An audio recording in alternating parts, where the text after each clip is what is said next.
پیش خدمت ہے پارہ نمبر 2۔ نادان لوگ ضرور کہیں گے انہیں کیا ہوا کہ پہلے یہ جس قبلے کی طرف رخ کر کے نماز پڑھتے تھے اس سے یکا یک پھر گئے۔ اے نبی ان سے کہو مشرق اور مغرب سب اللہ کے ہیں، اللہ جسے چاہتا ہے سیدھی راہ دکھا دیتا ہے۔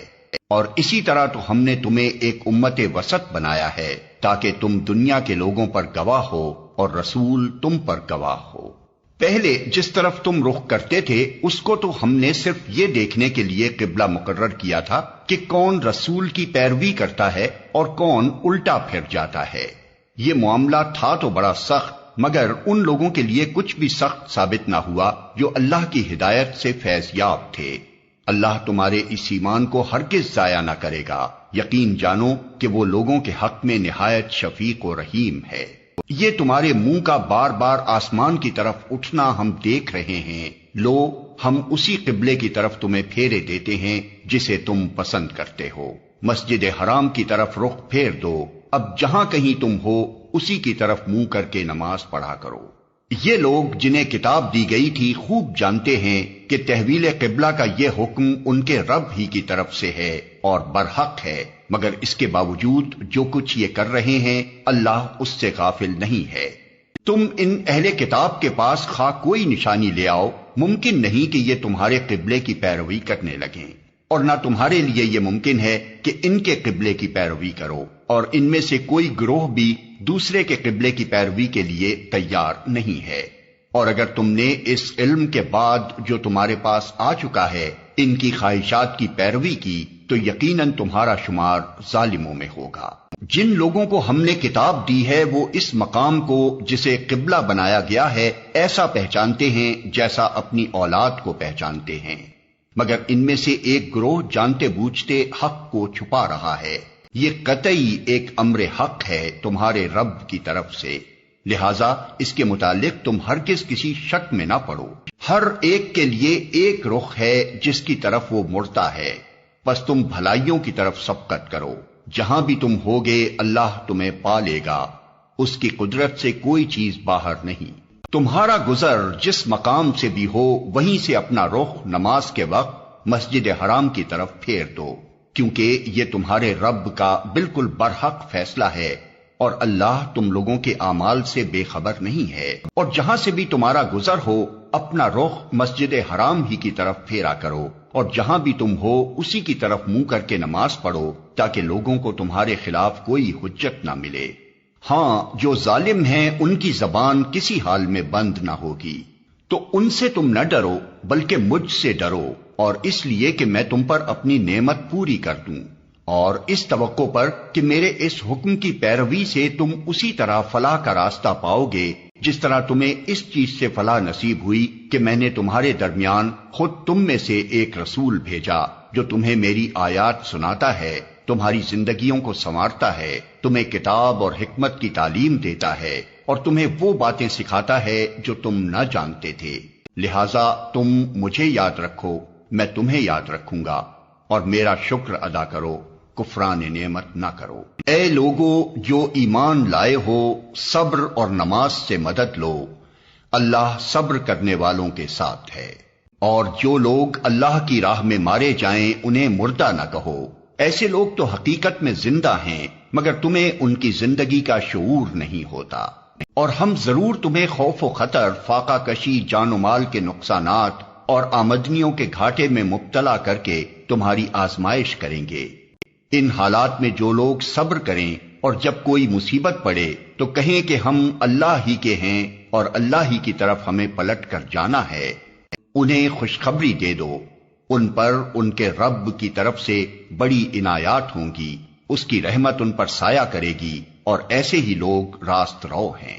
یقیناً صفا اور مروہ اللہ کی نشانیوں میں سے ہیں، لہذا جو شخص بیت اللہ کا حج یا عمرہ کرے اس کے لیے کوئی گناہ کی بات نہیں کہ وہ ان دونوں پہاڑیوں کے درمیان سعی کر لے، اور جو برضا و رغبت کوئی بھلائی کا کام کرے گا اللہ کو اس کا علم ہے اور وہ اس کی قدر کرنے والا ہے۔ جو لوگ ہماری نازل کی ہوئی روشن تعلیمات اور ہدایات کو چھپاتے ہیں، دراں حالانکہ ہم انہیں سب انسانوں کی رہنمائی کے لیے اپنی کتاب میں بیان کر چکے ہیں، یقین جانو کہ اللہ بھی ان پر لعنت کرتا ہے اور تمام لعنت کرنے والے بھی ان پر لعنت بھیجتے ہیں۔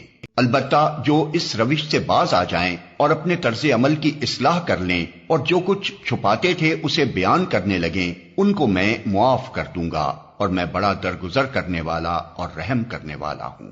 جن لوگوں نے کفر کا رویہ اختیار کیا اور کفر کی حالت ہی میں جان دی، ان پر اللہ اور فرشتوں اور تمام انسانوں کی لعنت ہے۔ اسی لعنت زدگی کی حالت میں وہ ہمیشہ رہیں گے، نہ ان کی سزا میں تخفیف ہوگی اور نہ انہیں پھر کوئی دوسری مہلت دی جائے گی۔ تمہارا خدا ایک ہی خدا ہے، اس رحمان اور رحیم کے سوا کوئی اور خدا نہیں۔ اس حقیقت کو پہچاننے کے لیے اگر کوئی نشانی اور علامت درکار ہے تو جو لوگ عقل سے کام لیتے ہیں ان کے لیے آسمانوں اور زمین کی ساخت میں، رات اور دن کے پیہم ایک دوسرے کے بعد آنے میں، ان کشتیوں میں جو انسان کے نفع کی چیزیں لیے ہوئے دریاؤں اور سمندروں میں چلتی پھرتی ہیں، بارش کے اس پانی میں جسے اللہ اوپر سے برساتا ہے، پھر اس کے ذریعے سے زمین کو زندگی بخشتا ہے، اور اپنے اسی انتظام کی بدولت زمین میں ہر قسم کی جاندار مخلوق کو پھیلاتا ہے، ہواؤں کی گردش میں اور ان بادلوں میں جو آسمان اور زمین کے درمیان تابع فرمان بنا کر رکھے گئے ہیں، بے شمار نشانیاں ہیں۔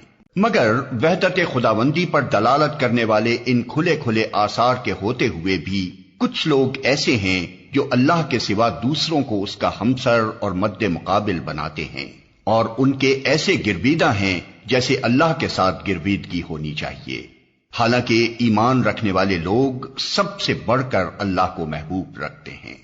کاش جو کچھ عذاب کو سامنے دیکھ کر انہیں سوجنے والا ہے وہ آج ہی ان ظالموں کو سوج جائے کہ ساری طاقتیں اور سارے اختیارات اللہ ہی کے قبضے میں ہیں، اور یہ کہ اللہ سزا دینے میں بھی بہت سخت ہے۔ جب وہ سزا دے گا اس وقت کیفیت یہ ہوگی کہ وہی پیشوا اور رہنما جن کی دنیا میں پیروی کی گئی تھی اپنے پیروں سے بے تعلقی ظاہر کریں گے، مگر سزا پا کر رہیں گے، اور ان کے سارے اسباب و وسائل کا سلسلہ کٹ جائے گا۔ اور وہ لوگ جو دنیا میں ان کی پیروی کرتے تھے کہیں گے کہ کاش ہم کو پھر ایک موقع دیا جاتا تو جس طرح آج یہ ہم سے بیزاری ظاہر کر رہے ہیں ہم ان سے بیزار ہو کر دکھا دیتے۔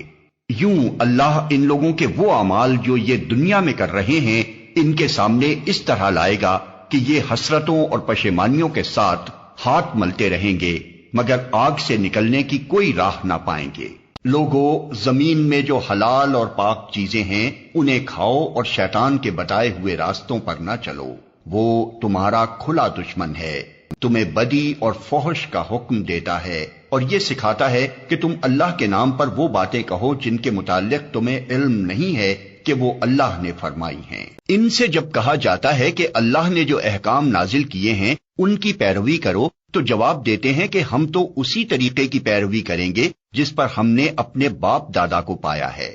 اچھا، اگر ان کے باپ دادا نے عقل سے کچھ بھی کام نہ لیا ہو اور راہ راست نہ پائی ہو تو کیا پھر بھی یہ انہی کی پیروی کیے چلے جائیں گے؟ یہ لوگ جنہوں نے خدا کے بتائے ہوئے طریقے پر چلنے سے انکار کر دیا ہے، ان کی حالت بالکل ایسی ہے جیسے چرواہا جانوروں کو پکارتا ہے اور وہ ہانک پکار کی صدا کے سوا کچھ نہیں سنتے۔ یہ بہرے ہیں، گونگے ہیں، اندھے ہیں، اس لیے کوئی بات ان کی سمجھ میں نہیں آتی۔ اے لوگو جو ایمان لائے ہو، اگر تم حقیقت میں اللہ ہی کی بندگی کرنے والے ہو تو جو پاک چیزیں ہم نے تمہیں بخشی ہیں انہیں بے تکلف کھاؤ اور اللہ کا شکر ادا کرو۔ اللہ کی طرف سے اگر کوئی پابندی تم پر ہے تو وہ یہ ہے کہ مردار نہ کھاؤ، خون سے اور سور کے گوشت سے پرہیز کرو، اور کوئی ایسی چیز نہ کھاؤ جس پر اللہ کے سوا کسی اور کا نام لیا گیا ہو۔ ہاں، جو شخص مجبوری کی حالت میں ہو اور وہ ان میں سے کوئی چیز کھا لے بغیر اس کے کہ وہ قانون شکنی کا ارادہ رکھتا ہو یا ضرورت کی حد سے تجاوز کرے تو اس پر کچھ گناہ نہیں۔ اللہ بخشنے والا اور رحم کرنے والا ہے۔ حق یہ ہے کہ جو لوگ ان احکام کو چھپاتے ہیں جو اللہ نے اپنی کتاب میں نازل کیے ہیں اور تھوڑے سے دنیاوی فائدوں پر انہیں بھیٹ چڑھاتے ہیں، وہ دراصل اپنے پیٹ آگ سے بھر رہے ہیں۔ قیامت کے روز اللہ ہرگز ان سے بات نہ کرے گا، نہ انہیں پاکیزہ ٹھہرائے گا، اور ان کے لیے دردناک سزا ہے۔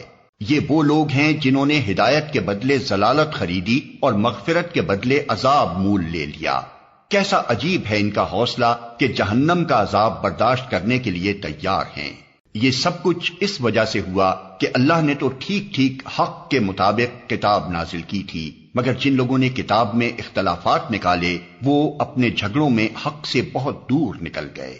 نیکی یہ نہیں ہے کہ تم نے اپنے چہرے مشرق کی طرف کر لیے یا مغرب کی طرف، بلکہ نیکی یہ ہے کہ آدمی اللہ کو اور یوم آخر اور ملائکہ کو اور اللہ کی نازل کی ہوئی کتاب اور اس کے پیغمبروں کو دل سے مانے، اور اللہ کی محبت میں اپنا دل پسند مال رشتہ داروں اور یتیموں پر، مسکینوں اور مسافروں پر، مدد کے لیے ہاتھ پھیلانے والوں پر اور غلاموں کی رہائی پر خرچ کرے، نماز قائم کرے اور زکوٰۃ دے۔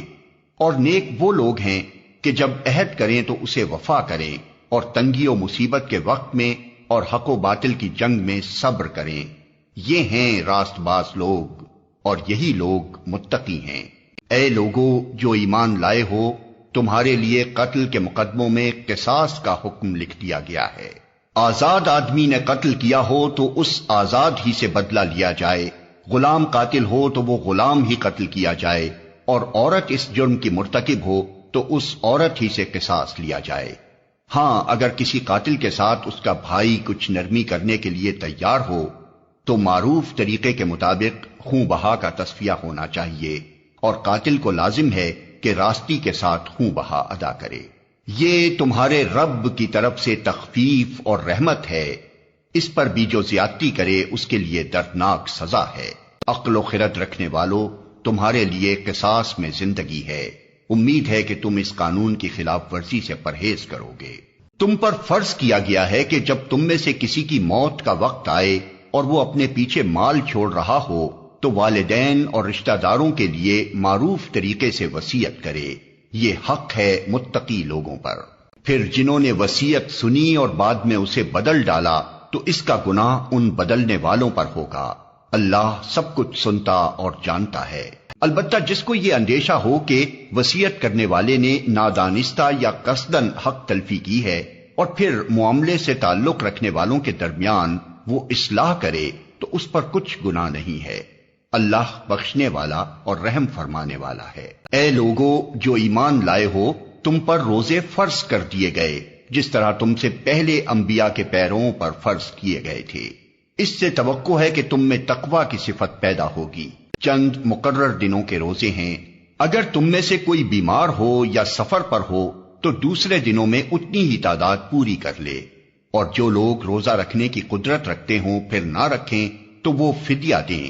ایک روزے کا فدیہ ایک مسکین کو کھانا کھلانا ہے، اور جو اپنی خوشی سے کچھ زیادہ بھلائی کرے تو یہ اسی کے لیے بہتر ہے۔ لیکن اگر تم سمجھو تو تمہارے حق میں اچھا یہی ہے کہ روزہ رکھو۔ رمضان وہ مہینہ ہے جس میں قرآن نازل کیا گیا جو انسانوں کے لیے سراسر ہدایت ہے اور ایسی واضح تعلیمات پر مشتمل ہے جو راہ راست دکھانے والی اور حق و باطل کا فرق کھول کر رکھ دینے والی ہیں۔ لہذا اب سے جو شخص اس مہینے کو پائے اس کو لازم ہے کہ اس پورے مہینے کے روزے رکھے، اور جو کوئی مریض ہو یا سفر پر ہو تو وہ دوسرے دنوں میں روزوں کی تعداد پوری کرے۔ اللہ تمہارے ساتھ نرمی کرنا چاہتا ہے، سختی کرنا نہیں چاہتا، اس لیے یہ طریقہ تمہیں بتایا جا رہا ہے تاکہ تم روزوں کی تعداد پوری کر سکو، اور جس ہدایت سے اللہ نے تمہیں سرفراز کیا ہے اس پر اللہ کی کبریائی کا اظہار و اعتراف کرو اور شکر گزار بنو۔ اور اے نبی، میرے بندے اگر تم سے میرے متعلق پوچھیں تو انہیں بتا دو کہ میں ان سے قریب ہی ہوں۔ پکارنے والا جب مجھے پکارتا ہے میں اس کی پکار سنتا اور جواب دیتا ہوں، لہٰذا انہیں چاہیے کہ میری دعوت پر لبیک کہیں اور مجھ پر ایمان لائیں۔ یہ بات تم انہیں سنا دو، شاید کہ وہ راہ راست پا لیں۔ تمہارے لیے روزوں کے زمانے میں راتوں کو اپنی بیویوں کے پاس جانا حلال کر دیا گیا ہے، وہ تمہارے لیے لباس ہیں اور تم ان کے لیے۔ اللہ کو معلوم ہو گیا کہ تم لوگ چپکے چپکے اپنے آپ سے خیانت کر رہے تھے، مگر اس نے تمہارا قصور معاف کر دیا اور تم سے درگزر فرمایا۔ اب تم اپنی بیویوں کے ساتھ شب باشی کرو اور جو لطف اللہ نے تمہارے لیے جائز کر دیا ہے اسے حاصل کرو۔ نیز راتوں کو کھاؤ پیو یہاں تک کہ تم کو سیاہی شب کی دھاری سے سپیدہ صبح کی دھاری نمایاں نظر آ جائے، تب یہ سب کام چھوڑ کر رات تک اپنا روزہ پورا کرو، اور جب تم مسجدوں میں معتکف ہو تو بیویوں سے مباشرت نہ کرو، یہ اللہ کی باندھی ہوئی حدیں ہیں، ان کے قریب نہ پھٹکنا۔ اس طرح اللہ اپنے احکام لوگوں کے لیے بصراحت بیان کرتا ہے، توقع ہے کہ وہ غلط رویے سے بچیں گے۔ اور تم لوگ نہ تو آپس میں ایک دوسرے کے مال ناروا طریقے سے کھاؤ، اور نہ حاکموں کے آگے ان کو اس غرض کے لیے پیش کرو کہ تمہیں دوسرے کے مال کا کوئی حصہ قصداً ظالمانہ طریقے سے کھانے کا موقع مل جائے۔ لوگ تم سے چاند کی گھٹتی بڑھتی صورتوں کے متعلق پوچھتے ہیں، کہو یہ لوگوں کے لیے تاریخوں کی تعیین کی اور حج کی علامتیں ہیں۔ نیز ان سے کہو یہ کوئی نیکی کا کام نہیں ہے کہ تم اپنے گھروں میں پیچھے کی طرف سے داخل ہوتے ہو، نیکی تو اصل میں یہ ہے کہ آدمی اللہ کی ناراضی سے بچے، لہذا تم اپنے گھروں میں دروازے ہی سے آیا کرو، البتہ اللہ سے ڈرتے رہو، شاید کہ تمہیں فلاح نصیب ہو جائے۔ اور تم اللہ کی راہ میں ان لوگوں سے لڑو جو تم سے لڑتے ہیں، مگر زیادتی نہ کرو کہ اللہ زیادتی کرنے والوں کو پسند نہیں کرتا۔ ان سے لڑو جہاں بھی تمہارا ان سے مقابلہ پیش آئے، اور انہیں نکالو جہاں سے انہوں نے تم کو نکالا ہے، اس لیے کہ قتل اگرچہ برا ہے مگر فتنہ اس سے بھی زیادہ برا ہے۔ اور مسجد حرام کے قریب جب تک وہ تم سے نہ لڑیں تم بھی نہ لڑو، مگر جب وہ وہاں لڑنے سے نہ چوکیں تو تم بھی بے تکلف انہیں مارو، کہ ایسے کافروں کی یہی سزا ہے۔ پھر اگر وہ باز آ جائیں تو جان لو کہ اللہ معاف کرنے والا اور رحم فرمانے والا ہے۔ تم ان سے لڑتے رہو یہاں تک کہ فتنہ باقی نہ رہے اور دین اللہ کے لیے ہو جائے۔ پھر اگر وہ باز آ جائیں تو سمجھ لو کہ ظالموں کے سوا اور کسی پر دست درازی روا نہیں۔ ماہ حرام کا بدلہ ماہ حرام ہی ہے، اور تمام حرمتوں کا لحاظ برابری کے ساتھ ہوگا، لہذا جو تم پر دست درازی کرے تم بھی اسی طرح اس پر دست درازی کرو، البتہ اللہ سے ڈرتے رہو اور یہ جان رکھو کہ اللہ انہی لوگوں کے ساتھ ہے جو اس کی حدود توڑنے سے پرہیز کرتے ہیں۔ اللہ کی راہ میں خرچ کرو اور اپنے ہاتھوں اپنے آپ کو ہلاکت میں نہ ڈالو، احسان کا طریقہ اختیار کرو کہ اللہ محسنوں کو پسند کرتا ہے۔ اللہ کی خوشنودی کے لیے جب حج اور عمرے کی نیت کرو تو اسے پورا کرو، اور اگر کہیں گھر جاؤ تو جو قربانی میسر آئے اللہ کی جناب میں پیش کرو، اور اپنے سر نہ مونڈو جب تک کہ قربانی اپنی جگہ نہ پہنچ جائے۔ مگر جو شخص مریض ہو یا جس کے سر میں کوئی تکلیف ہو اور اس بنا پر اپنا سر منڈوا لے تو اسے چاہیے کہ فدیے کے طور پر روزے رکھے یا صدقہ دے یا قربانی کرے۔ پھر اگر تمہیں امن نصیب ہو جائے اور تم حج سے پہلے مکے پہنچ جاؤ تو جو شخص تم میں سے حج کا زمانہ آنے تک عمرے کا فائدہ اٹھائے وہ حسب مقدور قربانی دے، اور اگر قربانی میسر نہ ہو تو 3 روزے حج کے زمانے میں اور 7 گھر پہنچ کر، اس طرح پورے 10 روزے رکھ لے۔ یہ رعایت ان لوگوں کے لیے ہے جن کے گھر بار مسجد حرام کے قریب نہ ہوں۔ اللہ کے ان احکام کی خلاف ورزی سے بچو اور خوب جان لو کہ اللہ سخت سزا دینے والا ہے۔ حج کے مہینے سب کو معلوم ہیں، جو شخص ان مقرر مہینوں میں حج کی نیت کرے اسے خبردار رہنا چاہیے کہ حج کے دوران میں اس سے کوئی شہوانی فعل، کوئی بدعملی، کوئی لڑائی جھگڑے کی بات سرزد نہ ہو، اور جو نیک کام تم کرو گے وہ اللہ کے علم میں ہوگا۔ سفر حج کے ساتھ زاد راہ لے جاؤ، اور سب سے بہتر زاد راہ پرہیزگاری ہے، پس اے ہوش مندو میری نافرمانی سے پرہیز کرو۔ اور اگر حج کے ساتھ ساتھ تم اپنے رب کا فضل بھی تلاش کرتے جاؤ تو اس میں کوئی مذائقہ نہیں۔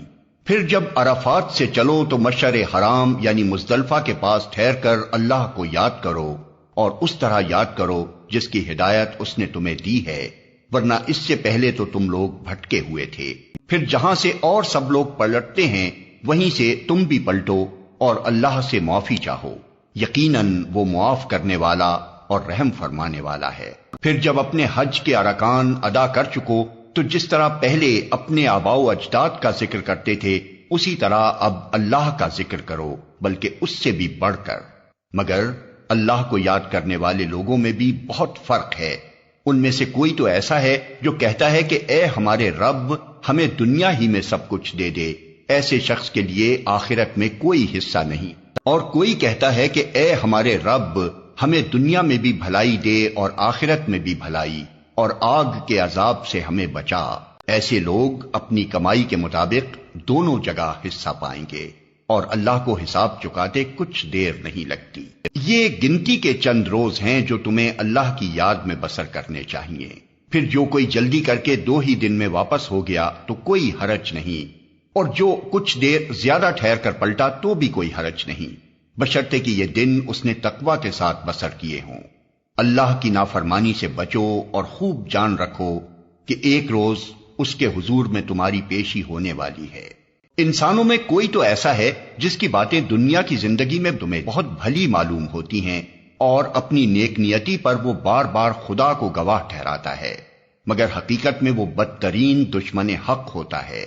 جب اسے اقتدار حاصل ہو جاتا ہے تو زمین میں اس کی ساری دوڑ دھوپ اس لیے ہوتی ہے کہ فساد پھیلائے، کھیتوں کو غارت کرے اور نسل انسانی کو تباہ کرے، حالانکہ اللہ جسے وہ گواہ بنا رہا تھا فساد کو ہرگز پسند نہیں کرتا۔ اور جب اس سے کہا جاتا ہے کہ اللہ سے ڈر تو اپنے وقار کا خیال اس کو گناہ پر جما دیتا ہے۔ ایسے شخص کے لیے تو بس جہنم ہی کافی ہے، اور وہ بہت برا ٹھکانہ ہے۔ دوسری طرف انسانوں ہی میں کوئی ایسا بھی ہے جو رضائے الہی کی طلب میں اپنی جان کھپا دیتا ہے، اور ایسے بندوں پر اللہ بہت مہربان ہے۔ اے ایمان لانے والو، تم پورے کے پورے اسلام میں آ جاؤ اور شیطان کی پیروی نہ کرو کہ وہ تمہارا کھلا دشمن ہے۔ جو صاف صاف ہدایات تمہارے پاس آ چکی ہیں، اگر ان کو پا لینے کے بعد پھر تم نے لغزش کھائی تو خوب جان رکھو کہ اللہ سب پر غالب اور حکیم و دانا ہے۔ ان ساری نصیحتوں اور ہدایتوں کے بعد بھی لوگ سیدھے نہ ہوں تو کیا اب وہ اس کے منتظر ہیں کہ اللہ بادلوں کا چتر لگائے، فرشتوں کے پرے ساتھ لیے خود سامنے آ موجود ہو اور فیصلہ ہی کر ڈالا جائے؟ آخر کار سارے معاملات پیش تو اللہ ہی کے حضور ہونے والے ہیں۔ بنی اسرائیل سے پوچھو کیسی کھلی کھلی نشانیاں ہم نے انہیں دکھائی ہیں، اور پھر یہ بھی انہی سے پوچھ لو کہ اللہ کی نعمت پانے کے بعد جو قوم اس کو شقاوت سے بدلتی ہے اسے اللہ کیسی سخت سزا دیتا ہے۔ جن لوگوں نے کفر کی راہ اختیار کی ہے ان کے لیے دنیا کی زندگی بڑی محبوب و دل پسند بنا دی گئی ہے۔ ایسے لوگ ایمان کی راہ اختیار کرنے والوں کا مذاق اڑاتے ہیں، مگر قیامت کے روز پرہیزگار لوگ ہی ان کے مقابلے میں عالی مقام ہوں گے۔ رہا دنیا کا رزق تو اللہ کو اختیار ہے، جسے چاہے بے حساب دے۔ ابتدا میں سب لوگ ایک ہی طریقے پر تھے، پھر یہ حالت باقی نہ رہی اور اختلافات رونما ہوئے۔ تب اللہ نے نبی بھیجے جو راست روی پر بشارت دینے والے اور کجروی کے نتائج سے ڈرانے والے تھے، اور ان کے ساتھ کتاب برحق نازل کی تاکہ حق کے بارے میں لوگوں کے درمیان جو اختلافات رونما ہو گئے تھے ان کا فیصلہ کرے۔ اور ان اختلافات کے رونما ہونے کی وجہ یہ نہ تھی کہ ابتدا میں لوگوں کو حق بتایا نہیں گیا تھا، نہیں، اختلاف ان لوگوں نے کیا جنہیں حق کا علم دیا جا چکا تھا۔ انہوں نے روشن ہدایات پا لینے کے بعد محض اس لیے حق کو چھوڑ کر مختلف طریقے نکالے کہ وہ آپس میں زیادتی کرنا چاہتے تھے۔ بس جو لوگ انبیاء پر ایمان لے آئے انہیں اللہ نے اپنے اذن سے اس حق کا راستہ دکھا دیا جس میں لوگوں نے اختلاف کیا تھا۔ اللہ جسے چاہتا ہے راہ راست دکھا دیتا ہے۔ پھر کیا تم لوگوں نے یہ سمجھ رکھا ہے کہ یوں ہی جنت کا داخلہ تمہیں مل جائے گا، حالانکہ ابھی تم پر وہ سب کچھ نہیں گزرا ہے جو تم سے پہلے ایمان لانے والوں پر گزر چکا ہے۔ ان پر سختیاں گزریں، مصیبتیں آئیں، ہلا مارے گئے، حتیٰ کہ وقت کا رسول اور اس کے ساتھی اہل ایمان چیخ اٹھے کہ اللہ کی مدد کب آئے گی۔ اس وقت انہیں تسلی دی گئی کہ ہاں اللہ کی مدد قریب ہے۔ لوگ پوچھتے ہیں ہم کیا خرچ کریں؟ جواب دو کہ جو مال بھی تم خرچ کرو اپنے والدین پر، رشتہ داروں پر، یتیموں اور مسکینوں اور مسافروں پر خرچ کرو، اور جو بھلائی بھی تم کرو گے اللہ اس سے باخبر ہوگا۔ تمہیں جنگ کا حکم دیا گیا ہے اور وہ تمہیں ناگوار ہے۔ ہو سکتا ہے کہ ایک چیز تمہیں ناگوار ہو اور وہی تمہارے لیے بہتر ہو، اور ہو سکتا ہے کہ ایک چیز تمہیں پسند ہو اور وہی تمہارے لیے بری ہو۔ اللہ جانتا ہے، تم نہیں جانتے۔ لوگ پوچھتے ہیں ماہ حرام میں لڑنا کیسا ہے؟ کہو اس میں لڑنا بہت برا ہے، مگر راہ خدا سے لوگوں کو روکنا اور اللہ سے کفر کرنا اور مسجد حرام کا راستہ خدا پرستوں پر بند کرنا اور حرم کے رہنے والوں کو وہاں سے نکالنا اللہ کے نزدیک اس سے بھی زیادہ برا ہے اور فتنہ خوریزی سے شدید تر ہے۔ وہ تو تم سے لڑے ہی جائیں گے، حتیٰ کہ اگر ان کا بس چلے تو تمہیں اس دین سے پھیر لے جائیں، اور یہ خوب سمجھ لو کہ تم میں سے جو کوئی اس دین سے پھرے گا اور کفر کی حالت میں جان دے گا، اس کے اعمال دنیا اور آخرت دونوں میں ضائع ہو جائیں گے۔ ایسے سب لوگ جہنمی ہیں اور ہمیشہ جہنم ہی میں رہیں گے، بخلاف اس کے جو لوگ ایمان لائے ہیں اور جنہوں نے خدا کی راہ میں اپنا گھر بار چھوڑا اور جہاد کیا ہے، وہ رحمت الہی کے جائز امیدوار ہیں، اور اللہ ان کی لغزشوں کو معاف کرنے والا اور اپنی رحمت سے انہیں نوازنے والا ہے۔ پوچھتے ہیں شراب اور جوئے کا کیا حکم ہے؟ کہو ان دونوں چیزوں میں بڑی خرابی ہے، اگرچہ ان میں لوگوں کے لیے کچھ منافع بھی ہیں، مگر ان کا گناہ ان کے فائدے سے بہت زیادہ ہے۔ پوچھتے ہیں ہم راہ خدا میں کیا خرچ کریں؟ کہو جو کچھ تمہاری ضرورت سے زیادہ ہو۔ اس طرح اللہ تمہارے لیے صاف صاف احکام بیان کرتا ہے، شاید کہ تم دنیا اور آخرت دونوں کی فکر کرو۔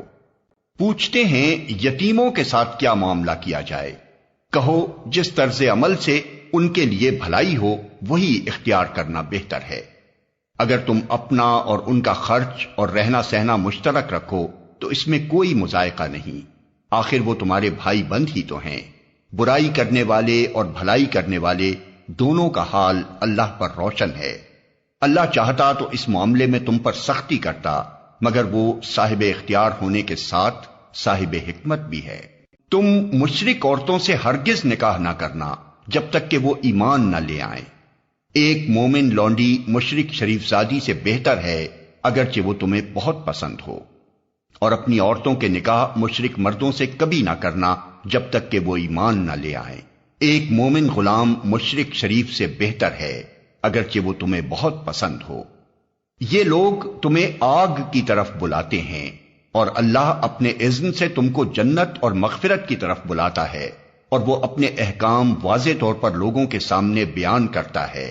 توقع ہے کہ وہ سبق لیں گے اور نصیحت قبول کریں گے۔ پوچھتے ہیں حیض کا کیا حکم ہے؟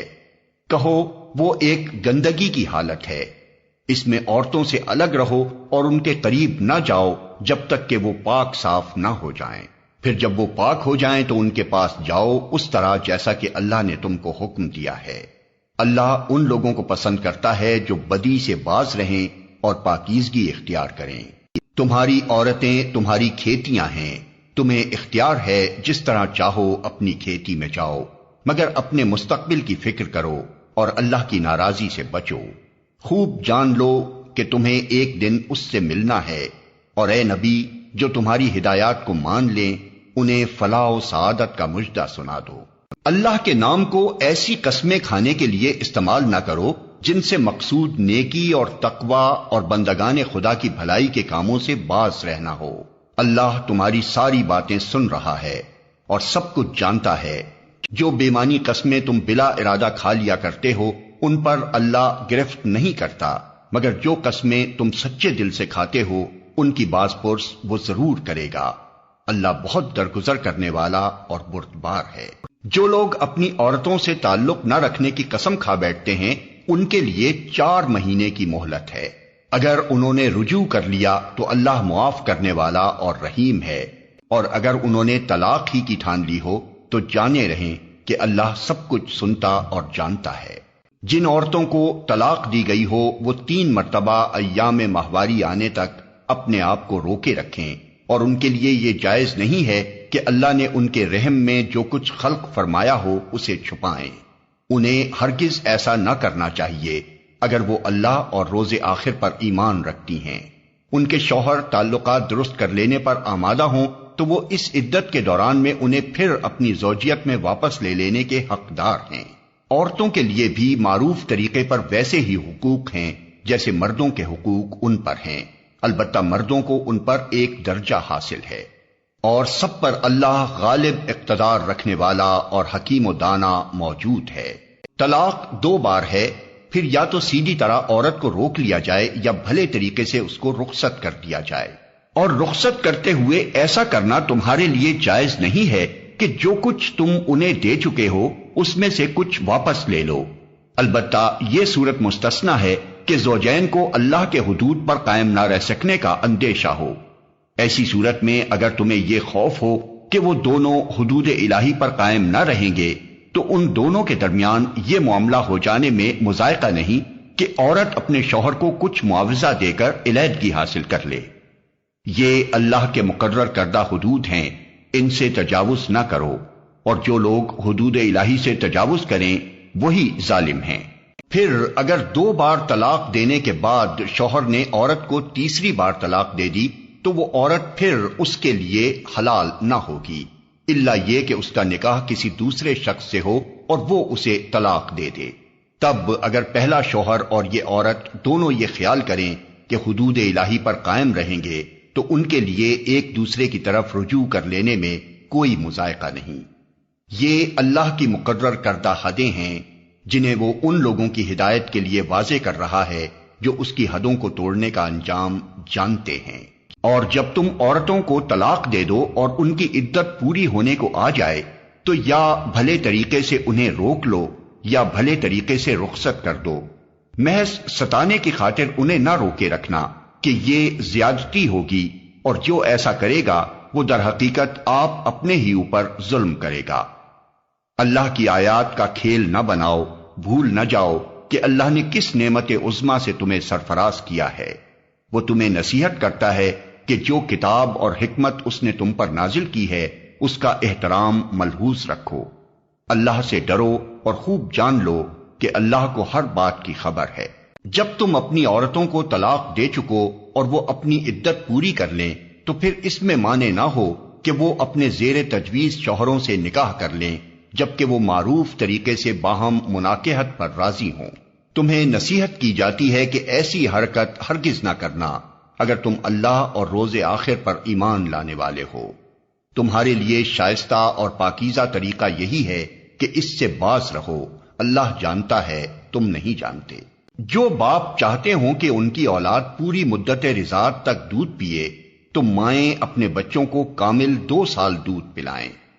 اس صورت میں بچے کے باپ کو معروف طریقے سے انہیں کھانا کپڑا دینا ہوگا، مگر کسی پر اس کی وسعت سے بڑھ کر بار نہ ڈالنا چاہیے۔ نہ تو ماں کو اس وجہ سے تکلیف میں ڈالا جائے کہ بچہ اس کا ہے، اور نہ باپ ہی کو اس وجہ سے تنگ کیا جائے کہ بچہ اس کا ہے۔ دودھ پلانے والی کا یہ حق جیسا بچے کے باپ پر ہے ویسا ہی اس کے وارث پر بھی ہے۔ لیکن اگر فریقین باہمی رضامندی اور مشورے سے دودھ چھڑانا چاہیں تو ایسا کرنے میں کوئی مضائقہ نہیں، اور اگر تمہارا خیال اپنی اولاد کو کسی غیر عورت سے دودھ پلوانے کا ہو تو اس میں بھی کوئی حرج نہیں، بشرطے کہ اس کا جو کچھ معاوضہ طے کرو وہ معروف طریقے پر ادا کر دو۔ اللہ سے ڈرو اور جان رکھو کہ جو کچھ تم کرتے ہو سب اللہ کی نظر میں ہے۔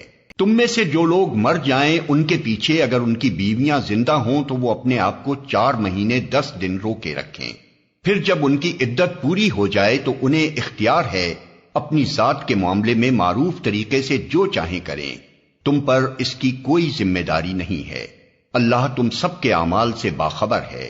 زمانہ عدت میں خاتم ان بیوہ عورتوں کے ساتھ منگنی کا ارادہ اشارے کنائے میں ظاہر کر دو، خواہ دل میں چھپائے رکھو، دونوں صورتوں میں کوئی مضائقہ نہیں۔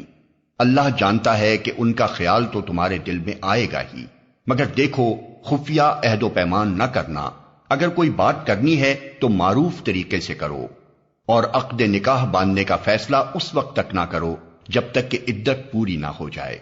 خوب سمجھ لو کہ اللہ تمہارے دلوں کا حال تک جانتا ہے، لہذا اس سے ڈرو اور یہ بھی جان لو کہ اللہ بردبار ہے، چھوٹی چھوٹی باتوں سے درگزر فرماتا ہے۔ تم پر کچھ گناہ نہیں اگر اپنی عورتوں کو طلاق دے دو قبل اس کے کہ ہاتھ لگانے کی نوبت آئے یا مہر مقرر ہو۔ اس صورت میں انہیں کچھ نہ کچھ دینا ضرور چاہیے۔ خوشحال آدمی اپنی مقدرت کے مطابق اور غریب اپنی مقدرت کے مطابق معروف طریقے سے دے، یہ حق ہے نیک آدمیوں پر۔ اور اگر تم نے ہاتھ لگانے سے پہلے طلاق دی ہو لیکن مہر مقرر کیا جا چکا ہو تو اس صورت میں نصف مہر دینا ہوگا۔ یہ اور بات ہے کہ عورت نرمی برتے اور مہر نہ لے، یا وہ مرد جس کے اختیار میں عقد نکاح ہے نرمی سے کام لے اور پورا مہر دے دے۔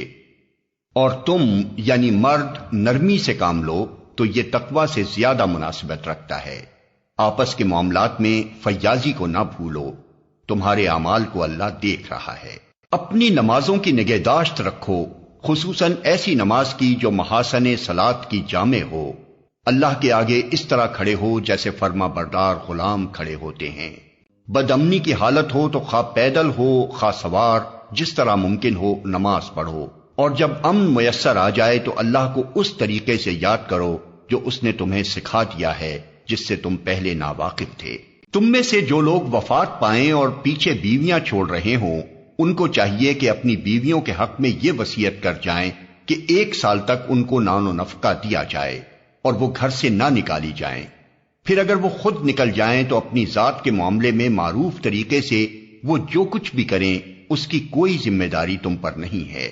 اللہ سب پر غالب اقتدار رکھنے والا اور حکیم و دانا ہے۔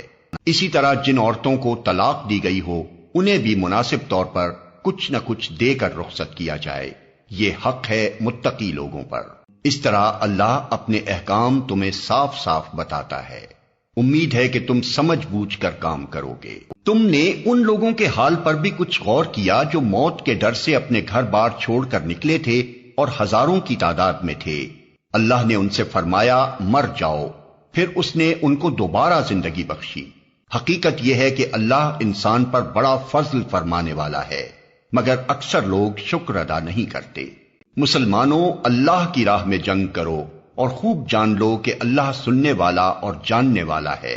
تم میں کون ہے جو اللہ کو قرض حسن دے تاکہ اللہ اسے کئی گنا بڑھا چڑھا کر واپس کرے؟ گھٹانا بھی اللہ کے اختیار میں ہے اور بڑھانا بھی، اور اسی کی طرف تمہیں پلٹ کر جانا ہے۔ پھر تم نے اس معاملے پر بھی غور کیا جو موسیٰ کے بعد سرداران بنی اسرائیل کو پیش آیا تھا۔ انہوں نے اپنے نبی سے کہا ہمارے لیے ایک بادشاہ مقرر کر دو تاکہ ہم اللہ کی راہ میں جنگ کریں۔ نبی نے پوچھا کہیں ایسا تو نہ ہوگا کہ تم کو لڑائی کا حکم دیا جائے اور پھر تم نہ لڑو؟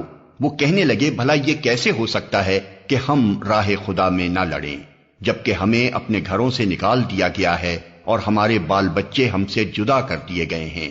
مگر جب ان کو جنگ کا حکم دیا گیا تو ایک قلیل تعداد کے سوا وہ سب پیٹھ موڑ گئے، اور اللہ ان میں سے ایک ایک ظالم کو جانتا ہے۔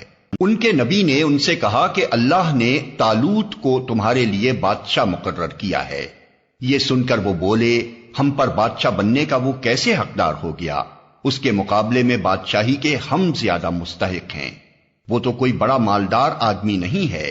نبی نے جواب دیا اللہ نے تمہارے مقابلے میں اسی کو منتخب کیا ہے، اور اس کو دماغی اور جسمانی دونوں قسم کی اہلیتیں فراوانی کے ساتھ عطا فرمائی ہیں، اور اللہ کو اختیار ہے کہ اپنا ملک جسے چاہے دے۔ اللہ بڑی وسعت رکھتا ہے اور سب کچھ اس کے علم میں ہے۔ اس کے ساتھ ان کے نبی نے ان کو یہ بھی بتایا کہ خدا کی طرف سے اس کے بادشاہ مقرر ہونے کی علامت یہ ہے کہ اس کے عہد میں وہ صندوق تمہیں واپس مل جائے گا جس میں تمہارے رب کی طرف سے تمہارے لیے سکون قلب کا سامان ہے، جس میں آل موسیٰ اور آل ہارون کے چھوڑے ہوئے تبرکات ہیں، اور جس کو اس وقت فرشتے سنبھالے ہوئے ہیں۔ اگر تم مومن ہو تو یہ تمہارے لیے بہت بڑی نشانی ہے۔ پھر جب طالوت لشکر لے کر چلا تو اس نے کہا ایک دریا پر اللہ کی طرف سے تمہاری آزمائش ہونے والی ہے، جو اس کا پانی پیے گا وہ میرا ساتھی نہیں، میرا ساتھی صرف وہ ہے جو اس سے پیاس نہ بجھائے، ہاں ایک آدھ چلو کوئی پی لے تو پی لے۔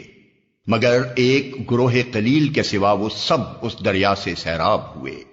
پھر جب طالوت اور اس کے ساتھی مسلمان دریا پار کر کے آگے بڑھے تو انہوں نے طالوت سے کہہ دیا کہ آج ہم میں جالوت اور اس کے لشکروں کا مقابلہ کرنے کی طاقت نہیں ہے۔ لیکن جو لوگ یہ سمجھتے تھے کہ انہیں ایک دن اللہ سے ملنا ہے، انہوں نے کہا بارہا ایسا ہوا ہے کہ ایک قلیل گروہ اللہ کے اذن سے ایک بڑے گروہ پر غالب آ گیا ہے۔ اللہ صبر کرنے والوں کا ساتھی ہے۔ اور جب وہ جالوت اور اس کے لشکروں کے مقابلے پر نکلے تو انہوں نے دعا کی اے ہمارے رب ہم پر صبر کا فیضان کر، ہمارے قدم جما دے اور اس کافر گروہ پر ہمیں فتح نصیب کر۔ آخر کار اللہ کے اذن سے انہوں نے کافروں کو مار بھگایا، اور داؤد نے جالوت کو قتل کر دیا، اور اللہ نے اسے سلطنت اور حکمت سے نوازا، اور جن جن چیزوں کا چاہا اس کو علم دیا۔ اگر اس طرح اللہ انسانوں کے ایک گروہ کو دوسرے گروہ کے ذریعے سے ہٹاتا نہ رہتا تو زمین کا نظام بگڑ جاتا، لیکن دنیا کے لوگوں پر اللہ کا بڑا فضل ہے کہ وہ اس طرح دفع فساد کا انتظام کرتا رہتا ہے۔ یہ اللہ کی آیات ہیں جو ہم ٹھیک ٹھیک تم کو سنا رہے ہیں، اور تم یقیناً ان لوگوں میں سے ہو جو رسول بنا کر بھیجے گئے ہیں۔